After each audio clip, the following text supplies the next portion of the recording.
초대교회 시대에 성도를 부르는 호칭 중에 우리가 잘 아는 그리스도인이라는 표현이 있습니다. 말 그대로 그리스도의 사람들이라는 의미입니다. 이 그리스도인이라는 표현과 함께 성도들을 부르는 또 다른 호칭이 있었는데 기쁨의 사람 혹은 기쁨을 전염시키는 사람들이라고 불리기도 했습니다. 그리스도인에게서 볼 수 있었던 가장 큰 특징이 바로 기쁨이었기 때문입니다. 모진 핍박과 궁핍과 갖은 어려움에도 불구하고 초대교회 성도들은 기쁨을 잃어버리지 않았고 오히려 참된 기쁨을 세상에 전염시켰습니다. 누군가가 당신들은 도대체 무엇 때문에 그렇게 늘 기쁨이 있느냐? 라고 물어오면 그리스도인들은 진정한 기쁨의 이유를 설명하며 복음을 전하곤 했습니다. 그들이 기쁨의 사람 혹은 기쁨을 전염시키는 사람들이었던 이유는 오늘 본문에 나오는 목자들처럼 큰 기쁨의 좋은 소식을 들었고 보았고 믿었기 때문입니다. 베들레헴 주민들과 특별히 어느 한 가정의 따뜻한 환대와 친절 속에 아기 예수가 이 땅에 태어나셨을 때 그 근처에 어느 깜깜한 들판에서는 아주 신비한 사건이 벌어지고 있었습니다. 당시 예루살렘에서 가까웠던 베들레헴은 저 예루살렘 성전 제사에 쓰는 양을 공급하는 지역이었습니다. 그래서 목자들은 밤낮 양을 키우고 또 정성스럽게 관리해야만 했었습니다. 그날 밤에도 예수님께서 태어나신 날 밤이겠죠. 무명의 목자들이 양들을 지키고 있었는데 갑자기 하늘에서 호련히 빛이 비치면서 천사가 나타났습니다. 이 신비한 현상, 이 초자연적인 현상을 바라보던 목자들은 너무나 두려웠죠. 너무나 두려운 일이지 않습니까? 그런데 그때 한 천사가 이런 이야기를 합니다. 두려워하지 말라. 보라, 내가 온 백성에게 미칠 큰 기쁨의 좋은 소식을 너희에게 전하노라. 오늘 다윗의 동네에 너희를 위하여 구주가 나셨으니 곧 그리스도 주시니라. 너희가 강보에 쌓여 구유에 누워 있는 아기를 보리니 이것이 너희에게 표적이니라. 이 말이 끝나자마자 또 오늘 성경을 보면 호련히 하늘에서부터 천군이 나타났다. 이 하늘의 군대라는 뜻인데 그 천군과 천사들이 함께 합창을 합니다. 물론 이것은 누가의 문학적인 표현입니다. 지극히 높은 곳에서는 하나님께 영광이요 땅에서는 하나님이 기뻐하신 사람들 중에 평화로다. 그리고 성경은 이 찬양 후에 천사들이 훌쩍 사라져 버렸다고 기록되어 있습니다. 어쨌든 이 신비한 체험을 했는데 너무나 갑작스럽고 두려운 일을 경험한 목자들은 이 천사의 말이 사실인지 확인하고 싶은 마음이 들었죠.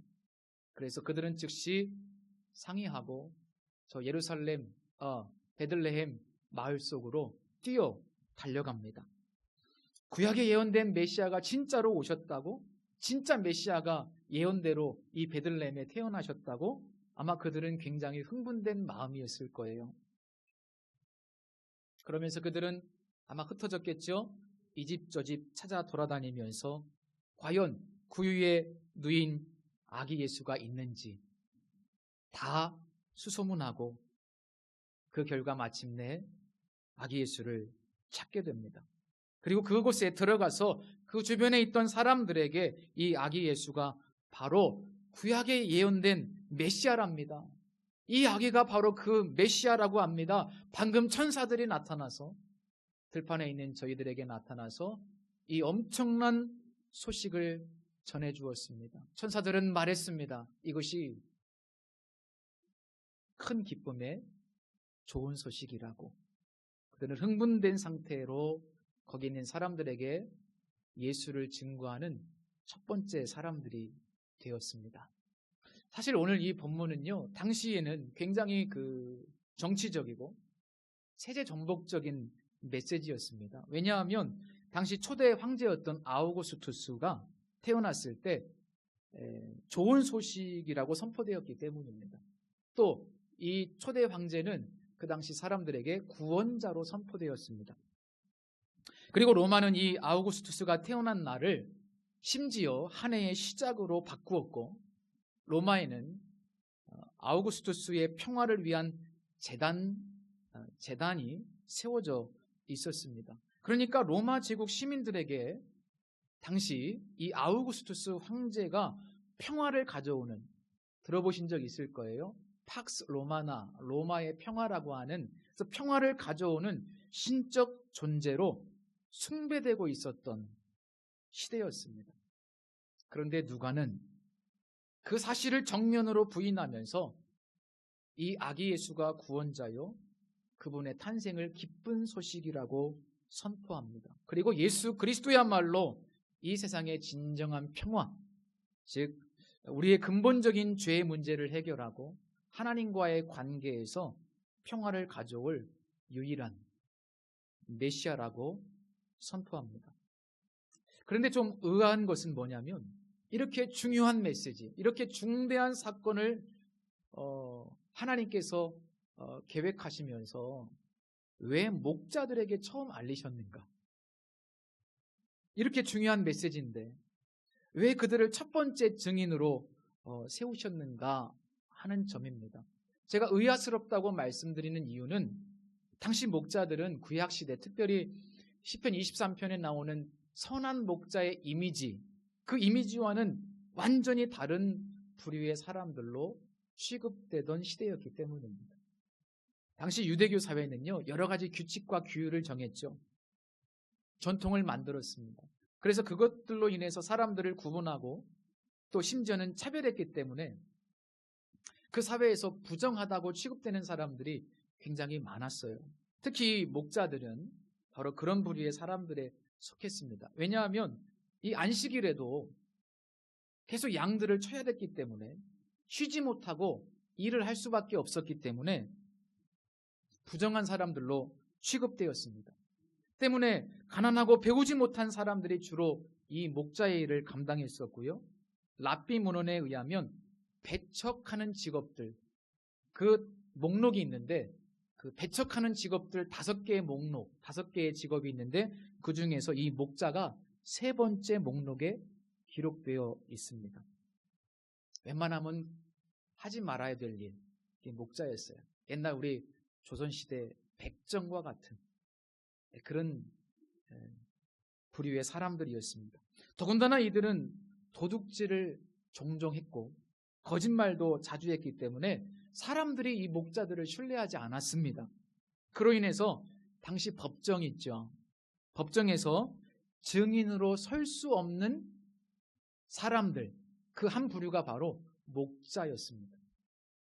나중에 보면 예수님이 부활하셨을 때도 증인의 자격조차 없었던 여인들이 첫 번째 부활의 증인이 되는 것과 마찬가지로 처음 예수님이 태어나셨을 때도 전혀 자격이 없는 자들이 부활의 예수님의 첫 번째 증인이 되었습니다.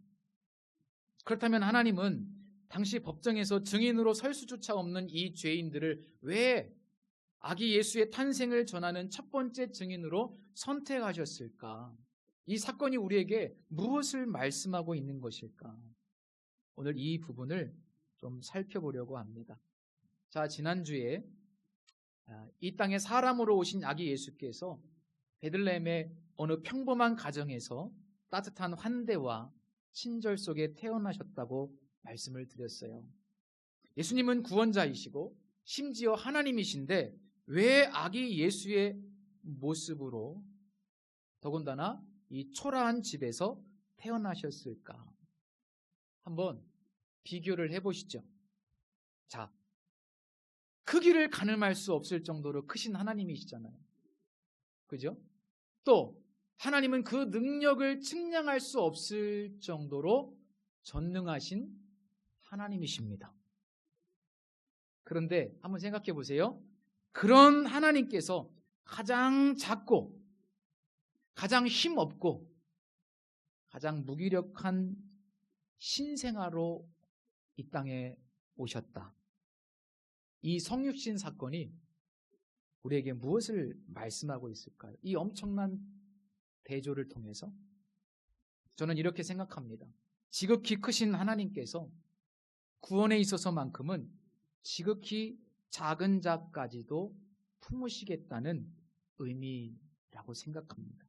적어도 구원에 있어서만큼은 어떤 인간적인 조건도 보지 않고 우리의 그 어떤 모습도 수용하시겠다는 메시지를 주시기 위해서 그 크신 분이, 그 능력이 많으신 분이 가장 작고 힘없는 아기 예수로 이 땅에 오신 겁니다. 사람들은 목자들을 죄인 취급하고 차별하고 그들은 성전에서 쓸 양을 공급하기 위해서 밤낮 수고했지만 정작 그들로부터 배제되고 소외되고 목자들 스스로 자기 자신을 부끄러워했지만 적어도 우리 하나님은 지극히 작은 자들을 포용하시고 품으시고 부끄러워하지 않겠다는 의미가 이 무력한 아기 예수와 목자와의 만남 속에 들어있는 겁니다. 이것을 우리는 은혜라고 부릅니다. 이것을 뒷받침하는 내용이 바로 아기 예수가 평범한 가정집에 태어나셨다는 사실입니다. 만약 예수님이 저 궁궐에서 로마의 황제처럼 궁궐에서 태어났다거나 아니면 권력자의 집안에서 태어났다거나 아니면 의리의리한 부잣집에서 태어났다면 당시 죄인이요 구계자 취급을 받았던 목자들, 더군다나 법정에서 증인으로 설 수조차 없었던 그 목자들이 그 문턱을 넘을 수 있었겠습니까? 그 안에 들어갈 수 있었겠습니까? 아마 사람들이 그러지 않았을까요? 이 더러운 목자 XX들, 제가 욕을 할 수는 좀 욕을 바가지로 먹었을 거예요. 이 더러운 놈들, 여기가 어디라고, 꺼지라고. 제 생각에는 아마 예수님 목자들이 그렇게 문전박대를 받았을 가능성이 매우 큽니다. 비천한 목자들이 지극히 작은 자조차도 품으시는 하나님의 환대를 경험하려면 아기 예수께서 저 궁궐이 아니라 가장 문턱이 낮은 초라하고 평범한 집에서 태어나셔야만 했던 겁니다. 적어도 이 베들레헴의 평범한 가정의 사람들은 간밤에 찾아온 목자들을 외면하거나 쫓아내지는 않을 것이기 때문입니다. 정리하자면 아기 예수로 오신 것, 평범한 베들레헴의 시골집에서 태어나신 것, 비천한 목자들을 첫 증인으로 부르신 이 모든 것은 철저히 하나님의 구원과 그 속성, 즉 은혜가 무엇인가를 우리에게 보여주시기 위한 하나님의 철저한 각본이었던 겁니다. 언젠가 한번 말씀드린 적이 있는 것 같은데요. 맥스 루키에도가 쓴 토비아스의 우물이라는 동화가 있습니다.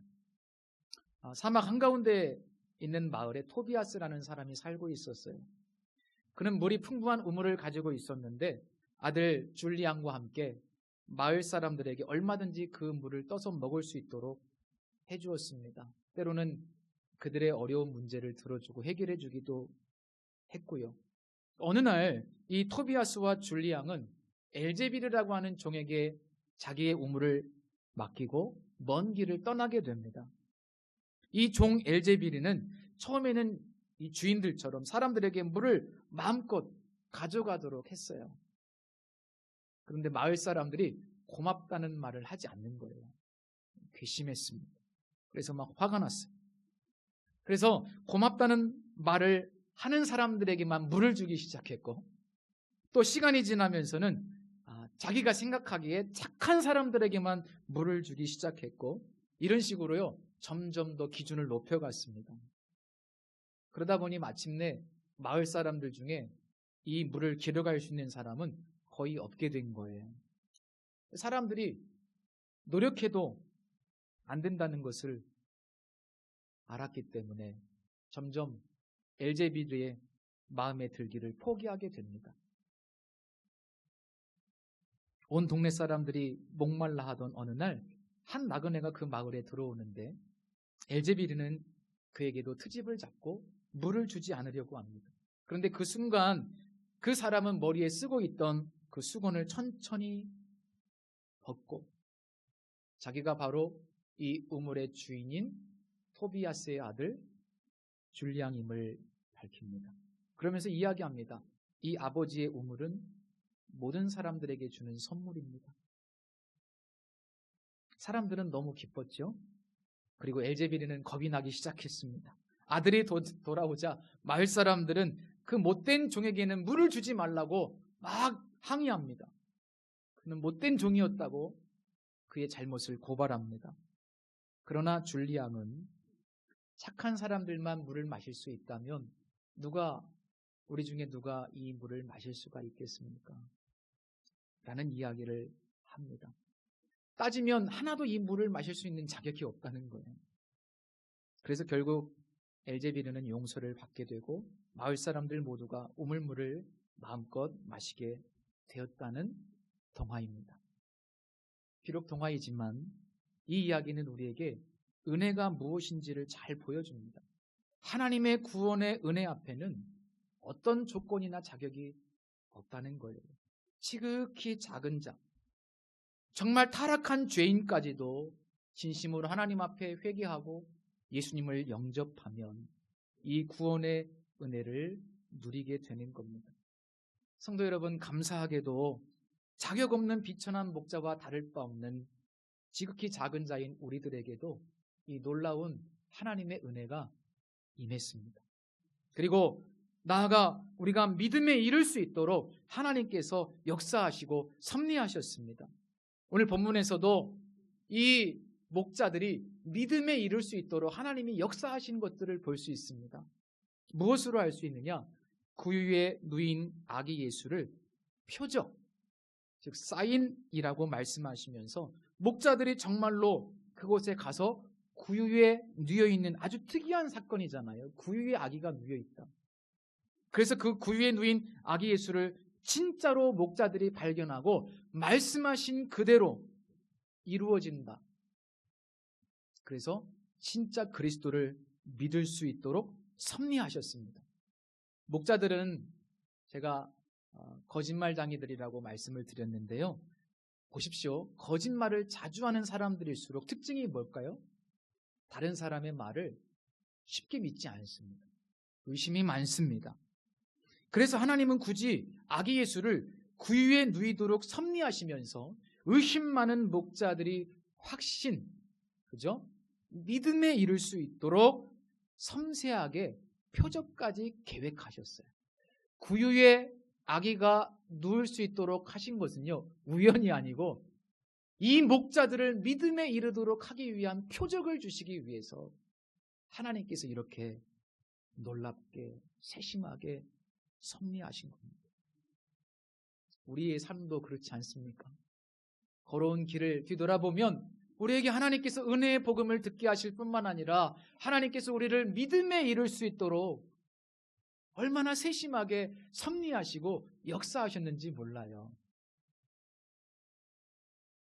그래서 사도 바울은 에베소서 2장 8절에서 이런 말씀을 하잖아요. 너희는 그 은혜에 의하여 믿음으로 말미암아 구원을 받았으니 이것이 너희에게서 난 것이 아니요 하나님의 선물이다 라고 말씀합니다.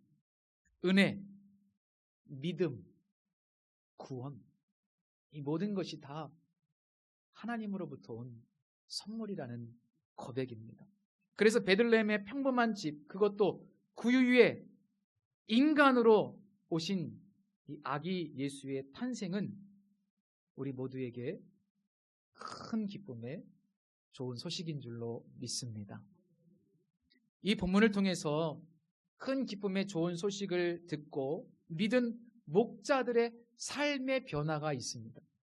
그걸 세 가지로 정리해 볼 수 있습니다.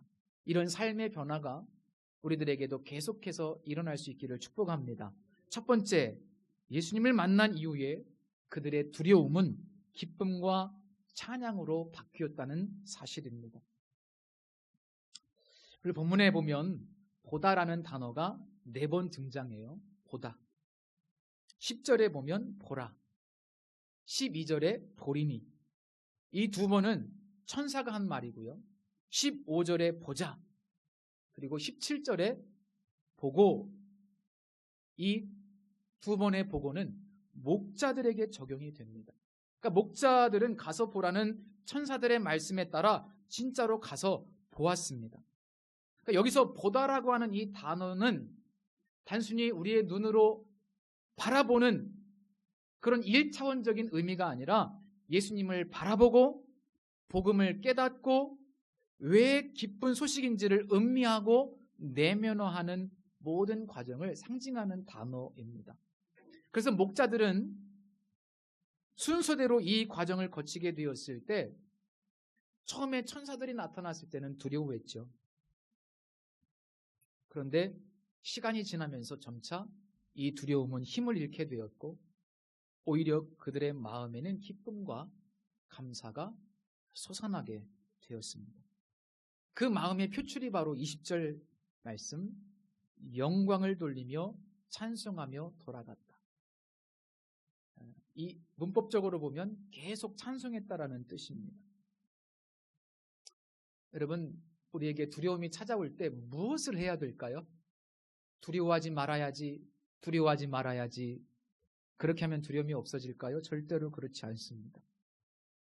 예수님을 바라보아야만 합니다.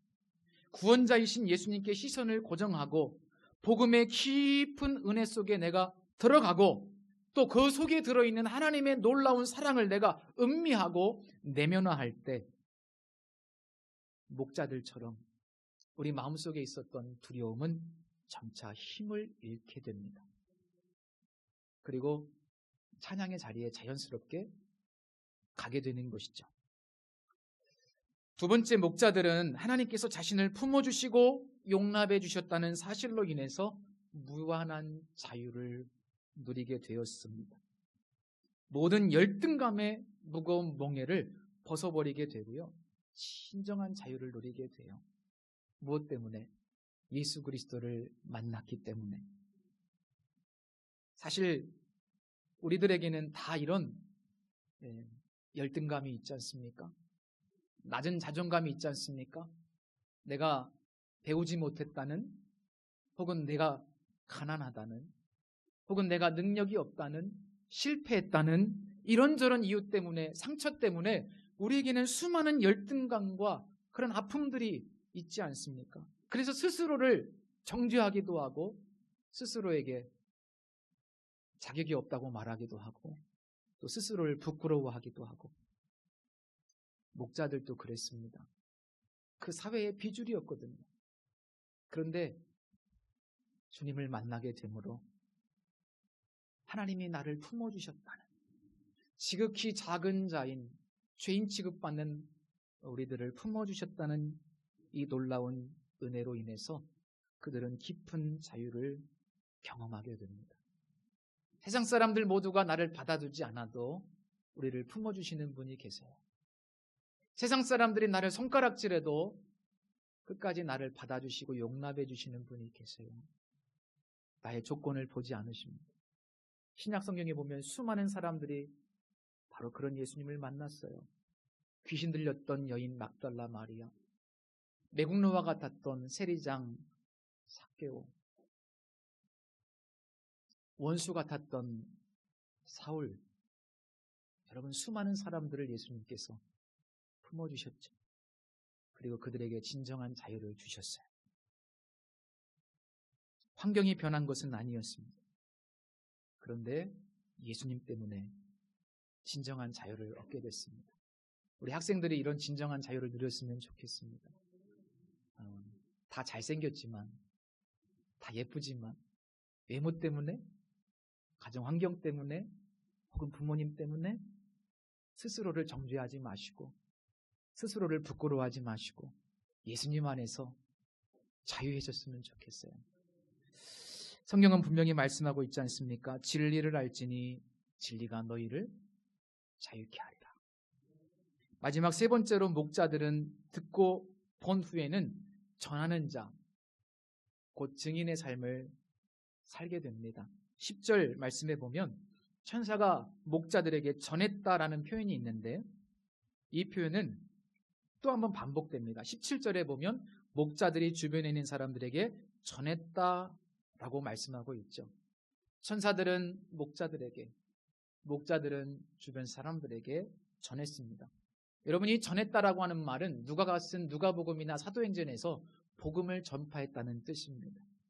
그래서 유진 피터슨 목사가 번역한 메시지 성경을 보면 그들은 만나는 모든 사람들에게 천사들이 그 아기에 대해 해준 말을 전했다라고 번역했습니다. 목자들은 그날 한번 그 가정집에 들어가서 이 아기가 메시아라는 사실을 전한 것이 아니고 그 이후에도 계속해서 만나는 사람들에게 그들이 만난 아기 예수에 대해서 전했다는 겁니다. 많은 사람들이 교회는 다니는데 복음을 전하지 못하는 이유 중에 하나가 뭘까? 그 마음속에 복음의 감격과 은혜와 기쁨이 사실은 적기 때문입니다. 한번 생각해 보십시오. 여러분들이 로또에 당첨됐다. 막 말하고 싶어서 미치지 않을까요? 그러지 않겠습니까? 어디 가서 맛집 가서 맛있는 음식만 먹어도 집에 가서 막 자랑하잖아요. 왜 우리가 가까운 이웃들에게도 내 가족들에게도 복음을 전하지 못할까요? 내가 기쁘지 않은데, 내가 은혜가 없는데 이게 흘러가지를 못하는 거 아닐까요? 사실 우리 안에 기쁨이 충만하면, 이 은혜가 충만하면 말하지 말라고 해도 전하게 될 거예요. 그래서 저는 복음을 전하십시오라고 말씀드리고 싶지 않아요. 억지로 하지 마세요. 억지로 하면 나도 힘들고 은혜도 안 됩니다. 그걸 받는 사람들도 저 사람 저렇게 얼굴 보니까 기쁨이 없는 것 같은데 진짜 예수 믿는 사람일까? 라고 반문할 거예요. 억지로 예수 전하지 마세요. 저는 부탁드리고 싶어요. 먼저 내 안에 은혜와 기쁨이 충만해졌으면 좋겠어요. 이 감격으로 목자들처럼 충만해지면 좋겠어요. 이 기쁨의 좋은 소식으로 우리 내면이 풍성해지면 좋겠어요. 그러면 하지 말라고 해도 전도하고 싶지 않을까요? 오늘 대림절 두 번째 주일입니다. 그 어느 때보다 지극히 작은 나를 품어주시고 하나님 나라를 완성하기 위해서 다시 오실 예수님을 깊이 바라볼 수 있기를 부탁을 드립니다. 그래서 작금의 이 기쁨과 소망을 잃어버린 이 사회에, 이 세상에 새로운 희망을 선물하고 처음에 말씀드린 것처럼 기쁨을 전염시키는 사람들이 되었으면 좋겠어요. 우리 비전교회 성도들이 기도하겠습니다. 하나님 아버지, 세상은 소망을 잃고 아파하며 낙심하며 절망합니다. 이 현실을 바라볼 때 소망은 예수 그리스도밖에는 없고 교회가 이 땅에 빛이 되고 소금이 되어야 한다고 믿습니다. 천사들을 통해서 목자들에게 복음이 전해졌고 목자들을 통해서 또 다른 사람들에게 복음이 전해져서 우리까지 복음을 알게 되었습니다. 여기서 멈추지 않게 하시고 우리를 통해서 이 복음이 흘러가게 하여 주옵소서. 그래서 우리에게 은혜와 기쁨이 충만케 해주시고 세상 사람들에게 소망이 있다고 우리가 전할 수 있는 주의 증인이 되게 해 주옵소서. 예수님의 이름으로 기도드립니다. 아멘.